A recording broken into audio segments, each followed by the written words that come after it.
बिहार में पलायन रोको रोजगार दो, ये यात्रा हमारा चल रहा है। विगत कई वर्षों से 20 साल से बिहार में डबल इंजन की सरकार है।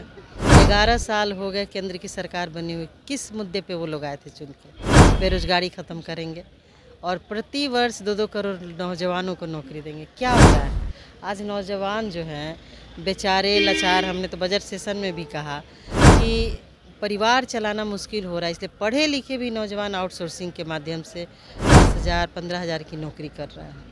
तो कितनी दुख की बात है। कांग्रेस अपने आप को मजबूती से बिहार में स्थापित करने की एक बार फिर कोशिश कर रही है और यही कारण है कि बिहार चुनाव को लेकर के कई तरह के बदलाव कांग्रेस में किए जा रहे हैं। बीते दिन प्रदेश अध्यक्ष विधायक राजेश राम को बनाया गया। इस वक्त खास बातचीत के लिए हमारे साथ कांग्रेस की विधायक प्रतिमा दास जी मौजूद है। मैम, बड़े बदलाव किए जा रहे हैं कांग्रेस में, किस तरीके से? देखिए, बदलाव प्राकृतिक का नियम है और सब पार्टी बदलता है। कोई कांग्रेस ऐसी पार्टी तो नहीं है कि यहाँ बदलाव हो रहा है। इलेक्शन का साल है और सब लोग अपनी अपनी मजबूती के लिए काम कर रहे हैं, सभी पार्टियाँ। क्योंकि यात्रा भी चल रही है और यात्रा को लेकर भी कहा जा रहा है कि कांग्रेस अकेले ही लड़ने के लिए पूरी तरीके से उतर रही है। देखिए, ऐसी बात है कि बिहार में पलायन रोको रोजगार दो, ये यात्रा हमारा चल रहा है। विगत कई वर्षों से 20 साल से बिहार में डबल इंजन की सरकार है। 11 साल हो गए केंद्र की सरकार बनी हुई। किस मुद्दे पे वो लोग आए थे चुन के?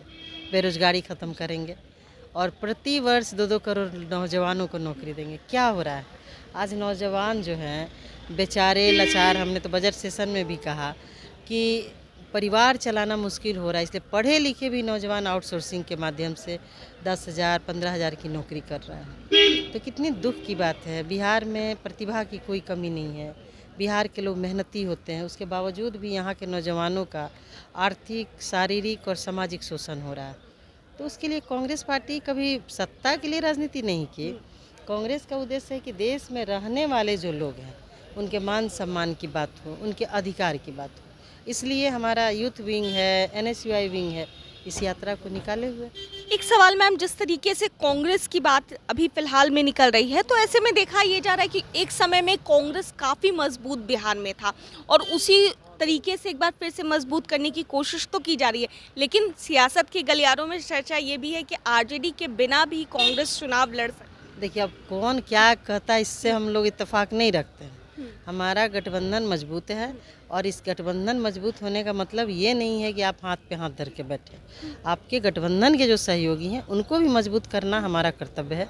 इसलिए जो जनता में हम लोगों ने फूड सिक्योरिटी बिल लाया, राइट टू एजुकेशन लाया, राइट टू इन्फॉर्मेशन लाया, ये सारे चीज़ हम लोगों ने जनता के लिए लाया था। हमारी सरकार जो थी, हमने क्या किया? लोगों को रोज़गार दिया, नौकरियां दी, पेंशन मिला। आज भी जो लोग रिटायर कर जाते हैं उनको अपने बच्चों के सामने या फिर किसी के सामने हाथ पसारने की ज़रूरत नहीं है। वो पेंशन मिलता है, आराम से खाते हैं। नौकरी देती थी, लेकिन क्या हुआ बीजेपी में? बीजेपी के एक बार माननीय प्रधानमंत्री जी आए, अटल बिहारी वाजपेयी जी ने तो पेंशन बंद किया और दूसरे प्रधानमंत्री जी आए तो उन्होंने क्या किया? नौकरियाँ ही ख़त्म कर दी। ना नौकरी रहेगा, ना पेंशन का टेंशन रहेगा। तो ये सब चीज़ें नहीं होने देंगे हम लोग। कांग्रेस के लोगों का शहादत वाली पार्टी है और इस ज़मीन में, इस मिट्टी में शहादत का वो जो खून है मिला हुआ है और यहाँ के लोग कांग्रेस को अपने दिल से चाहते हैं।